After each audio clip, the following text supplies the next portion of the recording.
पागल के रूप में, लेकिन ये तो अपना राजू, लेकिन ये पागल के रूप में नहीं, ऐसा नहीं हो सकता। मेरा राजू पागल नहीं हो सकता है। क्या कहा शेरनी? ये अपना राजू है। राजू है? हाँ, लेकिन ये सब कैसे हुआ? इस भेष में? क्या इतने दिनों तक तेरा व्रत रखती चली आई माँ? आज यही दिन देखने के लिए, आज कई दिनों के बाद मिले मेरे राजू तेरे पागल के रूप में। मेरे राजू को ठीक कर दे माँ, ठीक कर दे माँ, वरना तेरे चौखट पे मैं अपना दम तोड़ दूंगी माँ। और बिगड़ी मेरी बना दे मैया,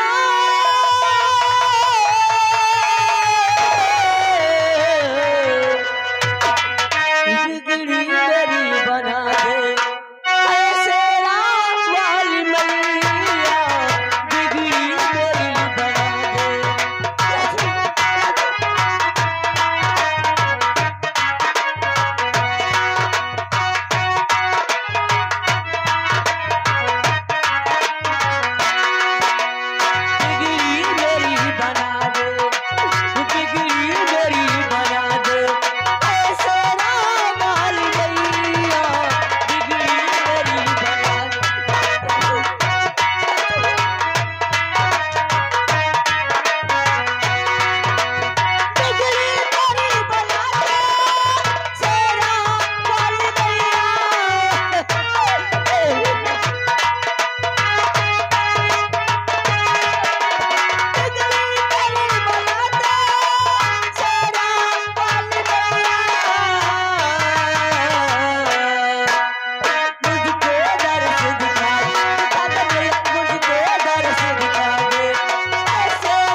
मेरे राजू नहीं ठीक होंगे माँ।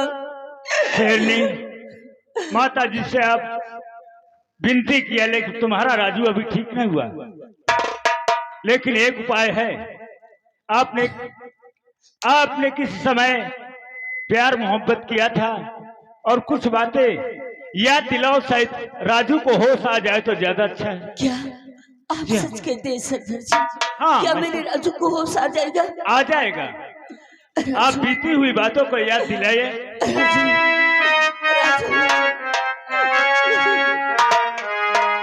तेरे मेरे प्यार की कहानियां है, तू नहीं, तेरे मेरे प्यार की कहानियां है, तू नहीं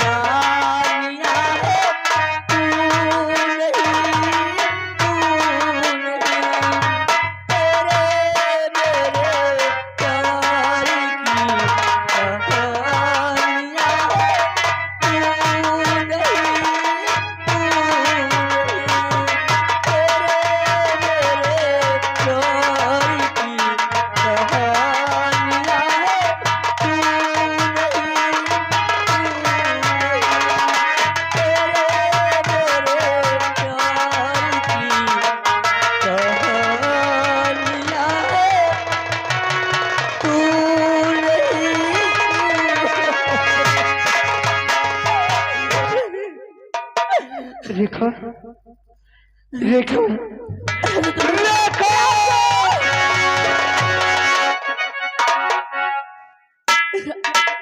ये सब कैसी हालत बना रखी है? आखिर ये तुम्हें क्या हो गया? कुछ तो बोलो, ये सब कैसे हुआ? तुम्हें कहाँ कहाँ नहीं ढूंढी? कुछ तो बोलो। रेखा, जब तुमसे मिलकर के हम अपने घर गए तो वहाँ हमें मालूम हुआ कि हमारे पिताजी को मार करके जेल में बंद कर दिया गया। क्या? अरे वो कोई गैर नहीं रेखा, हमारे भैया और हमारी भाभी। मैंने अपने पिताजी को जेल से किसी तरह से निकलवाया और पूछा कि पिताजी आखिर ऐसा क्यों हुआ? तो मेरे पिताजी ने कहा कि बेटा, तुम्हारे भैया और तुम्हारी भाभी यहाँ के राजा और महारानी बनने खातिर मुझे मार करके जेल में बंद कर दिए थे। क्या? मैंने अपने पिताजी से कहा कि पिताजी तुम हमारे साथ चलो, आज हम भैया और भाभी से बात करेंगे। लेकिन मेरे पिताजी कहा नहीं बेटा, वहां मुझे मत ले चल। अगर तू मुझे वहां ले चलेगा तो तेरे भैया और तेरी भाभी मुझे देखते वो जान से मार देंगे। मैंने कहा ठीक है पिताजी, अगर ये बात है तो आप हमारे साथ मत जाइए, लेकिन मैं तुम्हें जेल से निकालता हूं, तुम यहाँ से चले जाओ। मेरे पिताजी ने कहा नहीं बेटा, तू मेरे साथ चल। लेकिन मैंने कसम धरा करके अपने पिताजी को जेल से निकाल दिया। क्या हुआ? न जाने मेरे पिताजी इस समय कहाँ हो, ये दुनिया देश में सलामत हो या नहीं। लेकिन मैं उसी वक्त गया, मैं सोचा कि भैया से मैं बात करूंगा।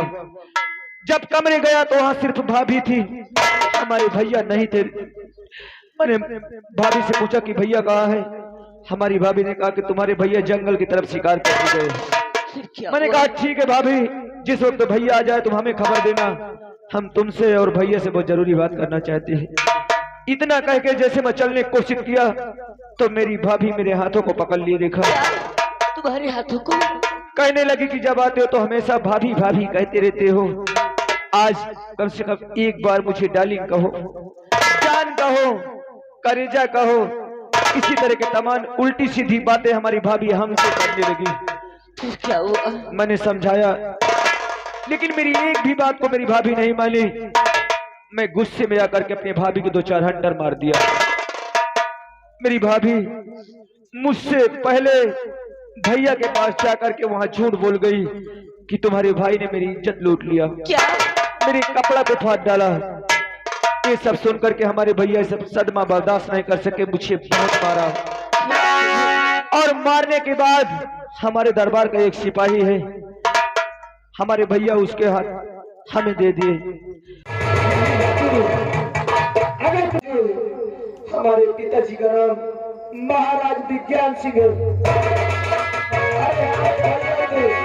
हमारी भाभी थी, हमारी माँ थी, लेकिन मेरी भाभी इतनी बदचलन निकल गई कि उसने हमारे परिवार को बर्बाद करके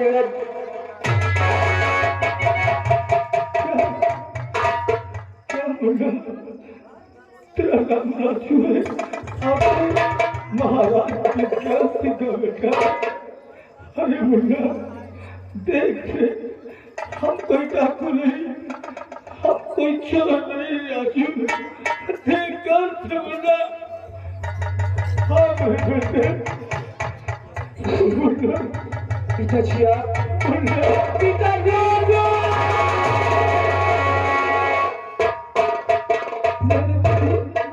कितनी बार कहा राजू, लेकिन उस दिन तूने हमारी एक भी बात नहीं मानी। और आज इसका क्या हुआ राजू, क्या हुआ रे?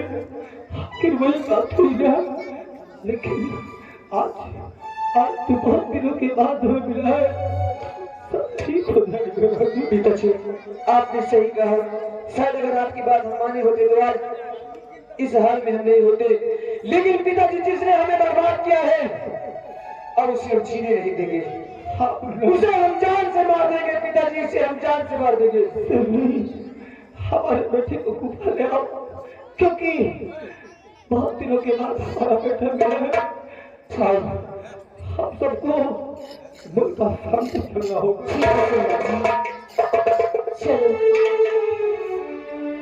चल रुका, चल आज मैं तुझे उसके पास ले चलता हूँ जिसने हमें बर्बाद किया है। अरे एक एक पल के लिए